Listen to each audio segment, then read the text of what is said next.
પાલનપુરમાં police કર્મીએ આપઘાત કર્યો છે। જોકે કચ્છ ખાતે ફરજ બજાવતા પોલીસ જવાને પોતાના ગળે ફાંસો ખાઈ આપઘાત કરતા ચકચાર મચી જવા પામી હતી।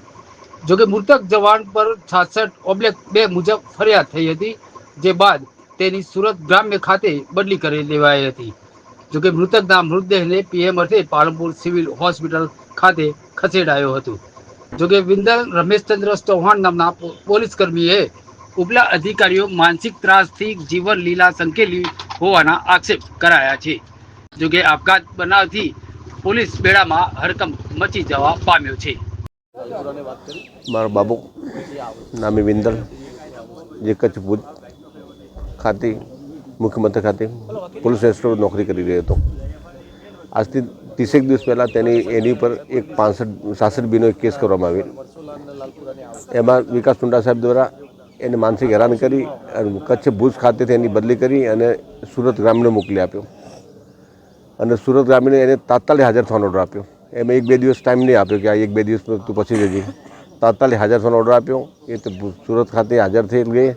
સુરત ત્યાં પહોંચીને પછી રજા પર આવી અને એને આમના લોકોના ત્રાસના કારણે એ લોકો એને પોતે સુસાઇડ કરી નાખ્યું।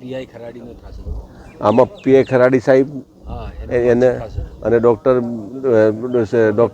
જરા જે એનું પરીક્ષણ કરવામાં આવેલ એના સ્ટેટમેન્ટમાં લખેલું છે કે મને કોઈ દ્વારા કોઈ સ્ટેટમેન્ટ મારું પરીક્ષણ કરવામાં આવેલ નથી કર્યું। અમારો યોગ ન્યાય મળે અને અમારે એફઆઈઆર દર્જ કરવામાં આવે। નમસ્કાર, હું પ્રવીણભાઈ ચૌહાણ। આ જિંદલભાઈ અમારા કુટુંબમાં ભત્રીજા છે અને ભુજ ખાતે 7 વર્ષથી પોલીસ ખાતામાં નોકરી કરતા હતા, હેડ કોન્સ્ટેબલ હતા અને ખાતાના અધિકારીઓ દ્વારા એમને બિલકુલ છેલ્લા 1 વર્ષથી હેરેસમેન્ટ અને તણાવમાં રહેતા હતા।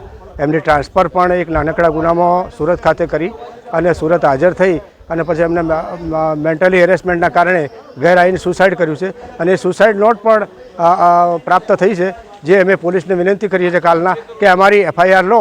ત્યાં સુધી પોલીસ કોઈ વાત સાંભળવા માગતી નથી અને જો સુધી એફઆઈઆર ન કરે ત્યાં સુધી અમે ડેડ બોડી લેવાના નથી અને આ પોલીસ વિરુદ્ધ અમે અમારે ન છૂટકે આગળ જવું પડે એવું છે।